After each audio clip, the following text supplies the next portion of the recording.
Thank you, Felix. You can see Felix is a happy man because I've matched the policy statement and the financing, and I'm sure I've achieved the Maputo Declaration by far.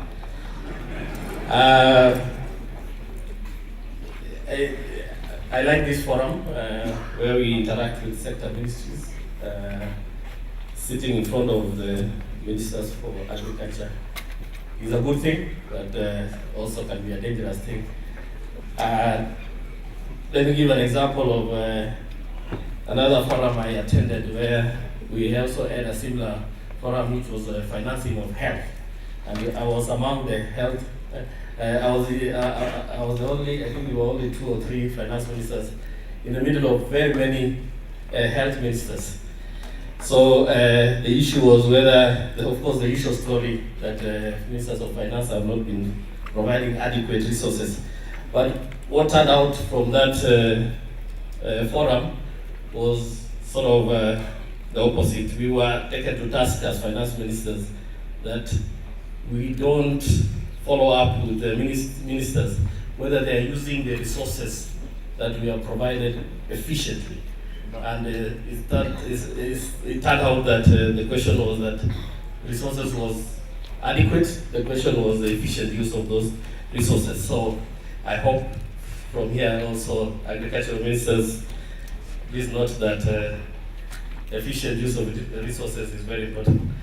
Now, a lot have been said. It's very difficult to speak after Mr. Adesina, the Minister for Agriculture, which I think he has articulated really the purpose of this seminar. And since I came with a speech, I have to read it. Now, Your Excellency, Deputy President, and other ministers for finance present, ministers for agriculture present. Oh, of course, I should have started with the ministers of finance present. Ambassadors, head of delegation, the Central Bank Governor, Cabinet Secretary is present. Your Excellency, let me begin by, of course, thanking you for finding time to be with us this morning and to join the distinguished participants for this important international conference on revolutionizing finance for agriculture value chain. I also wish to take this opportunity to extend a warm welcome to all delegates who have traveled over Africa and beyond to join us. Of course, this is belatedly, I know you've already been welcomed. Now, Your Excellency, my role here is today is very simple, is to welcome you to address the conference. But before I do that, I would just allow me to say three brief observations. First, the need for innovative solutions to increase finance to agricultural value chain cannot be gainsaid.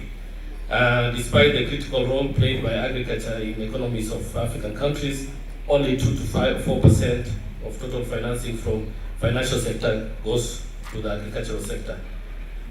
The shortage of credit financing together with other constraints has led to rapid decline in adoption of the majority of improved technologies and practices needed to raise agricultural productivity and to generate income, higher incomes. Some of the reasons financial providers have advanced for not lending sufficiently to agriculture include lending to agriculture is not strategic and the risk perception of the agricultural sector is high as compared to actual risk. They also say that there is inadequate distribution network for efficient lending and credit processes, as well as high transaction costs. And there are also a few complete and structured agricultural value chains for banks, which are more inclined to cash crop rather than development of new value chains. I'm informed that this conference will, among other things, address itself to these concerns and come up with a clear implementable strategies to enable increased financing to agriculture sector so as to move it up the value chain. We are keen in Kenya to learn from the lessons elsewhere to complement some of the initiatives that we are already implementing.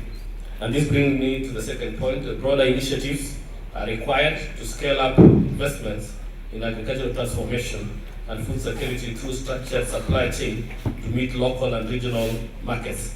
In this regard, here in Kenya, we intend, among other things, to negotiate profitable forward contracts for agricultural produce as a critical factor to the success and sustainability of the value chain. We also established the Agribusiness Fund, and I'm glad Dr. Adesina really helped us in setting up this Agribusiness Fund, and he has already mentioned about the role of AGRA. We work together in the Ministry of Finance to set up this, and I want to confirm that this is working. We want to scale it up as government. We also plan to link agriculture growth to local industry, manufacturing, insurance, research, and technology by supporting agro-processing, and also to maximize the use of local resources through smallholder farmers. Your Excellency, given the high caliber of delegates gathered here, I'm confident that the conference will indeed identify how we can revolutionize agriculture value chains and position agriculture as a key driver of our economic and social transformation. We will certainly take up the ideas here as part of our reform initiatives to transform agriculture, which is a vital component of the government's development agenda.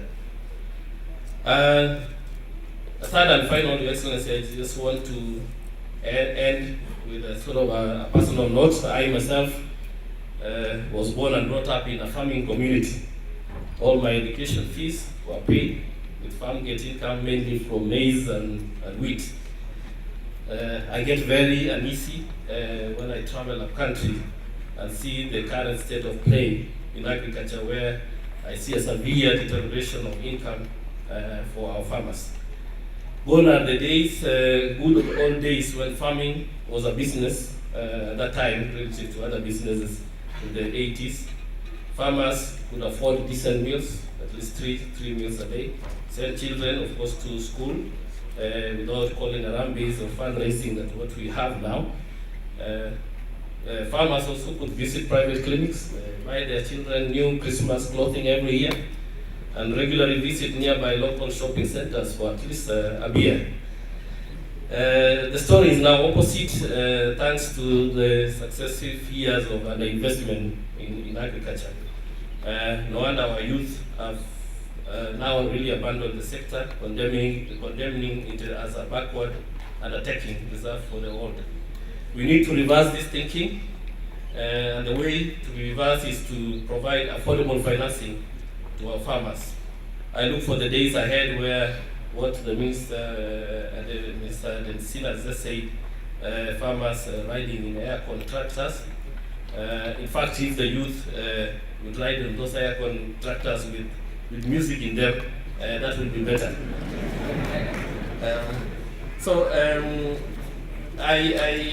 I look forward for the financial innovations from this conference, which we will take it seriously ourselves as the National Treasury to increase agricultural investment. With those few remarks, it's now my humble duty to invite His Excellency the Deputy President to address this gathering and to officiate the opening of this important conference. Thank you.